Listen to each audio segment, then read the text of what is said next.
Shukrana Guruji for this beautiful divine satsang and also giving us the opportunity to read and listen to this Granth of Shivpuran.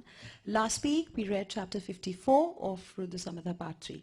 In this we read that after Shiva took leave of Himavat and Himavat and Mena, he waited outside the city for the arrival of Parvati. There, in the meantime, Mena made all the necessary arrangements for all kinds of festivities as per the customs of her family and as per the Vedas for sending Parvati to Shiva. Now for that she bedecked Parvati with 12 different kinds of ornaments and good silk garments and also embellishments that were befitting her royal status. Now after that happened, Parvati was standing there and Mena wanted to tell her something, and a chaste Brahmin lady, sensing what Mena wanted to do, she realized it and she started telling Parvati about the duties of a chaste wife. She told Parvati that there are 4 different kinds of chaste ladies, and these chaste ladies not only dispel the sins, they also sanctify the world. Now these 4 chaste ladies are superior, middling, inferior and very inferior. Now the superior ones are the ones who only think about their husbands and do not they're not aware of anything else. They are the superior ones amongst the chaste ladies. The one who know about other men, but they only know them as fathers and look them as fathers or sons or brothers, and they have a very clear conscience. They are the middling ones amongst the chaste ladies. Then there's a third category of chaste ladies, which the ones who ponder about their duties and they always try to stay on the right path and try to stay away from sinning. Those are the inferior kinds of chaste ladies. And the last category is the ones who remain chaste only for the fear of their husbands and their family. Those are the very inferior of the chaste ladies. But nonetheless, they still dispel all the sins and they all sanctify the world. She also went ahead and explained her the duties of a chaste wife. For example, she said that a chaste wife must always serve her husband with love, and for her, she should consider her husband to be her whole world and her sole lord. And many, many such things she told Parvati what are the duties of a chaste wife. Now, finally, she also told Parvati that she must serve her husband with pleasure. And after that, she bowed down in front of Parvati. And Parvati also derived great pleasure listening to this chaste Brahmin lady. Now, today we will be reading the final chapter of the Parvati Khand of the Rudra Samhita part 3. This is chapter 55, which is Shiva's return to Kailasha. Aarti Aunty will be reading in English and I will be reading in Hindi. Jai Guruji.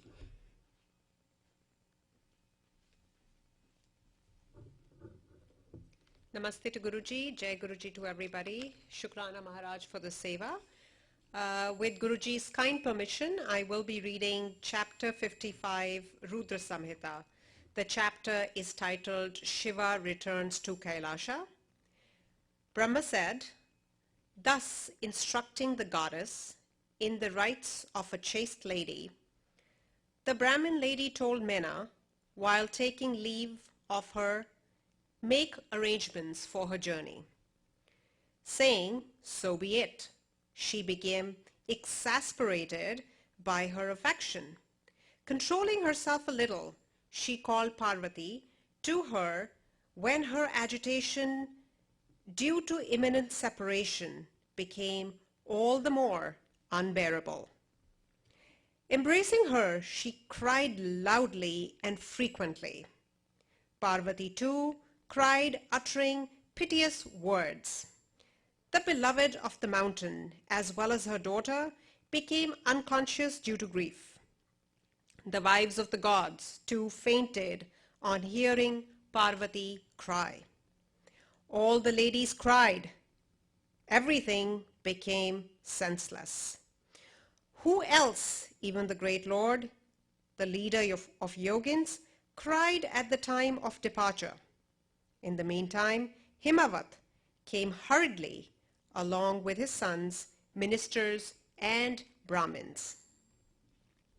Holding his dear daughter to his bosom and saying, "Where are you going?" With frequent vague vacant glances, he cried due to his fascination. Then the chief priest, in the company of other Brahmins, enlightened everyone.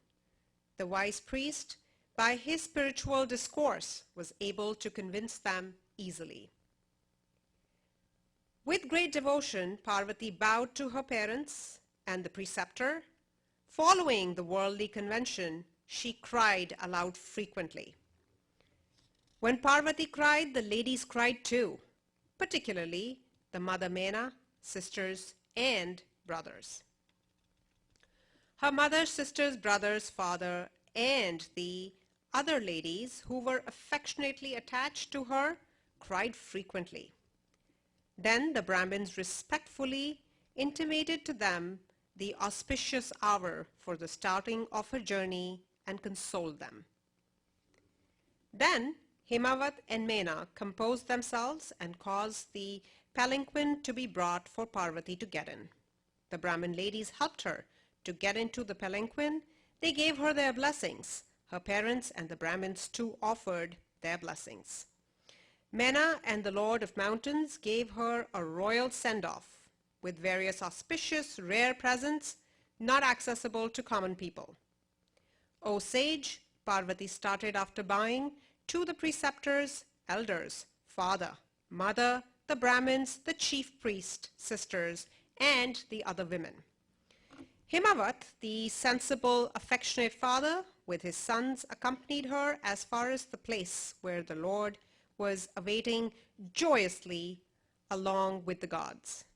Everyone was jubilant and jolly with love. They bowed to the Lord with devotion. Praising him, they returned to Kailasha. Then Shiva told Parvati, "I am reminding you, although you know the previous birth, if you remember, speak out. In my divine sport, you are always my beloved." Brahma said, on hearing the words of Shiva, Sati, Parvati, the beloved of Shiva, replied, smiling. Parvati said, "O dear Lord, I remember everything, as well as the fact that you became a silent ascetic. Obeisance to you. Please do everything necessary, now befitting the occasion." Brahma said, on hearing her words, as pleasing as the steady flow of nectar, Shiva rejoiced much, eagerly devoted to the way of the world. Getting every requisite thing ready, he fed the gods, including Vishnu, and others with various pleasant things. He fed all the others who had attended his marriage with juicy cooked food of various sorts. After taking food, the gods and the Ganas, with their women folk, fully bedecked in gems and jewels, bowed to the moon-crested Lord. After eulogizing him with pleasing words and circumambulating him with joy, they praised the marriage celebration and returned to their abodes. O sage, Shiva himself bowed to me and to Vishnu, following the worldly convention as Vishnu had bowed to Kashyapa. Considering him the supreme Brahmin, I eulogized him in the excellent manner after embracing him and offering him my benediction. Vishnu and I, with palms joined in reverence, took leave of them and praising the marriage of Shiva and Parvati, went back to Vishnu's abode. On the mountain, Shiva stayed with Parvati and continued his divine sports with joy. The Ganas too were happy and they worshipped the married couple. Oh dear, I have thus narrated the auspicious story of the marriage of Shiva that dispels sorrow, generates delight, and increases wealth and longevity. He who hears the story with pure mind fixed on them or narrates the same shall attain Shivlok. This narrative is said to be wondrous and cause of everything auspicious. It quells all hindrances and ailments. It is conducive to the glory and the attainment of heaven. It bestows longevity, sons and grandsons, all cherished desires, worldly pleasures, and salvation too. It wards off premature death, it is auspicious, and it causes peace. It makes bad dreams subside. It is an instrument for the acquisition of keen intellect. It shall be read on all occasions of Shiva's festivals by the people who desire auspicious results. It gives satisfaction to Shiva. At the installation of the idols of the deities, this shall be particularly read. At the beginning of all auspicious rites, it shall be read with pleasure. With purity in mind and body, it shall be heard. All affairs become fruitful thereby. This is true, really true. With this, I conclude my English reading for today. कोई भूल चूक हो गई हो संगत जी तो मैं क्षमा प्रार्थी हूँ. जय गुरु जी. Over to you, Mansi auntie.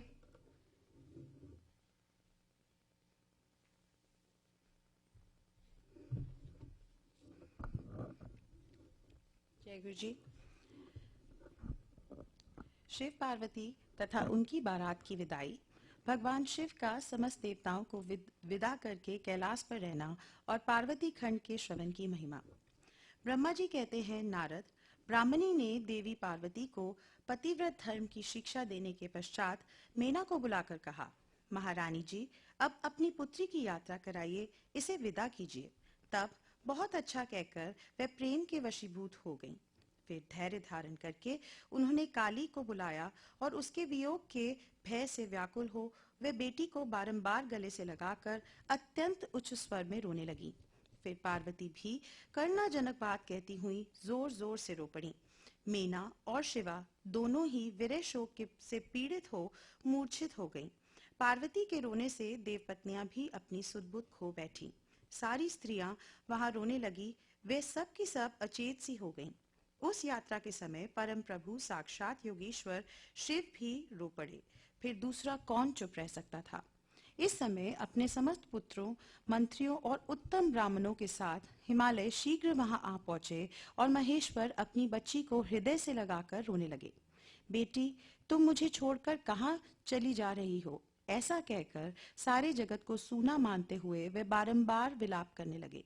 तब ज्ञानियों में श्रेष्ठ पुरोहित ने अन्य ब्राह्मणों के सहयोग से कृपा पूर्वक आध्यात्मिक विद्या का उपदेश देते हुए सबको सुखद रीति से समझाया. पार्वती ने भक्ति भाव से माता पिता तथा गुरुओं को प्रणाम किया. वह महामाया होकर भी लोकाचारवश बार बार रो रही थीं. पार्वती के रोने से ही सब स्त्रियां रोने लगती थीं. माता मीना तो बहुत रोईं. भौजाइयां भी रोने लगीं. यही दशा भाइयों की थी. शिवा की माँ, भाभियां तथा अन्य युवतियां बार बार रोदन करने लगीं. भाई और पिता भी प्रेम और सौहार्दवश रोए बिना रह न सके. उस समय ब्राह्मणों ने मिलकर सबको आदर पूर्वक समझाया और ये सूचित किया कि यात्रा के लिए यही सबसे उत्तम तथा सुखद लगन है. तब हिमालय और मीना ने विवेक पूर्वक धैर्य धारण करके शिवा के बैठने के लिए पालकी मंगवाई. ब्राह्मणों की पत्नियों ने शिवा को उस पर चढ़ाया और सब ने मिलकर आशीर्वाद दिया. पिता, माता और ब्राह्मणों ने भी अपनी शुभ कामना प्रकट की. मीना और हिमालय ने पार्वती को ऐसे ऐसे सामान दिए जो महारानी के योग्य थे. नाना प्रकार के द्रव्यों की शुभ राशि भेंट की जो दूसरे को के लिए परम दुर्लभ थी. शिवा ने समस्त गुरुजनों को, माता पिता को, पुरोहित और ब्राह्मणों को तथा भौजाइयों और दूसरी स्त्रियों को प्रणाम करके यात्रा की. पुत्रों सहित बुद्धिमान हिमाचल भी स्नेह के वशीभूत हो पीछे पीछे गए और उस स्थान पर पहुंचे जहां देवताओं सहित भगवान शिव प्रसन्नता पूर्वक प्रतीक्षा कर रहे थे. वहां सब लोग बड़े प्रेम और आनंद से परस्पर मिले. उन सब ने भगवान को प्रणाम किया और उनकी प्रशंसा करते हुए वे पुरी को लौट गए. तदनंतर कैलाश पहुंचकर भगवान शिव ने पार्वती से कहा, देवेश्वरी, तुम सदा से ही मेरी प्राण प्रिया हो. तुमने लीला पूर्वक इस बात को याद दिला रहा हूँ. तुम्हें पूर्व जन्म की बातों का स्मरण है, अतः मेरे और अपने नित्य संबंध का यदि तुम्हें स्मरण हो तो बताओ। अपने प्राणनाथ महेश्वर की ये बात सुनकर शंकर की नित्य प्रिया पार्वती मुस्कुराती हुई बोली, प्राणेश्वर, मुझे सब बातों का स्मरण है, किंतु इस समय आप चुप रहिए और इस अवसर के अनुरूप जो कार्य हो उसी को शीघ्र पूर्ण कीजिए। ब्रह्मा जी कहते हैं, नारद, प्रिय पार्वती के सैकड़ों सुधा धाराओं के समान मधुर वचन को सुनकर लोकाचार परायण भगवान विश्वनाथ बड़े प्रसन्न हुए। उन्होंने बहुत सी सामग्रियां एकत्र करके नारायण आदि देवताओं को भांति भांति की मनोहर भोज्य वस्तुएं खिलाईं। इसी तरह अपने विवाह में पधारे हुए दूसरे लोगों को भी भगवान शंकर ने प्रेम पूर्वक सुमधुर रस में युक्त नाना प्रकार का अन्य भोजन कराया। भोजन करने के पश्चात उन सब देवताओं ने नाना रत्नों से विभूषित हो अपनी स्त्रियों और सेवक गणों के साथ आकर प्रभु चंद्रशेखर को प्रणाम किया। फिर प्रिय वचनों द्वारा प्रसन्नता पूर्वक उनकी स्तुति एवं परिक्रमा करके शिव विवाह की प्रशंसा करते हुए वे सब लोग अपने अपने धाम को चले गए। मुने, साक्षात भगवान शिव ने लोकाचारवश भगवान विष्णु को और मुझको भी प्रणाम किया। ठीक उसी तरह जैसे वामन रूपधारी श्री हरि ने महर्षि कश्यप को नमस्कार किया था, तब मैंने और श्री विष्णु ने शिव को हृदय से लगाकर उनको आशीर्वाद दिया। तदनंतर श्री हरि ने उन्हें परम ब्रह्म परमात्मा मानकर उनकी उत्तम स्तुति की। इसके बाद मेरे सहित भगवान विष्णु शिव से विदा ले शिवा और शिव को प्रसन्नता पूर्वक हाथ जोड़ उनके विवाह की प्रशंसा करते हुए अपने उत्तम धाम को गए। भगवान शिव भी पार्वती के साथ सानंद विहार करते हुए अपने निवास भूत कैलाश पर्वत पर रहने लगे। समस्त शिव गणों को इस विवाह से बड़ा सुख मिला। वे अत्यंत भक्ति पूर्वक शिवा और शिव की आराधना करने लगे। तात, इस प्रकार मैंने परम मंगलमय शिव विवाह का वर्णन किया। ये शोकनाशक, आनंददायक तथा धन और आयु की वृद्धि कराने वाला है। जो पुरुष भगवान शिव और शिवा में मन लगाकर पवित्र हो प्रतिदिन इस प्रसंग को सुनता अथवा नियम पूर्वक दूसरों को सुनाता है, वह शिवलोक को प्राप्त कर लेता है।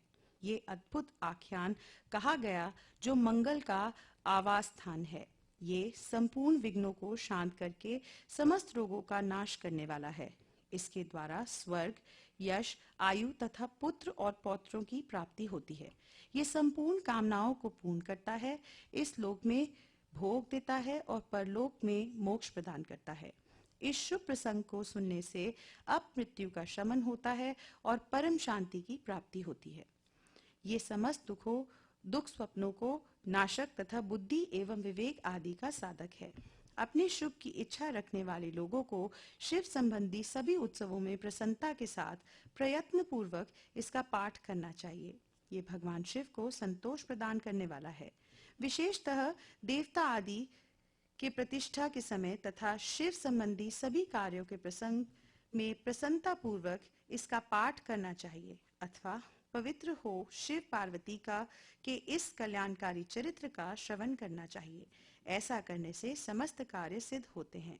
ये सत्य है, सत्य है, इसमें संशय नहीं है। अध्याय 55 समाप्त। रुद्र संहिता का पार्वती खंड आज संपूर्ण हुआ। जय गुरु जी।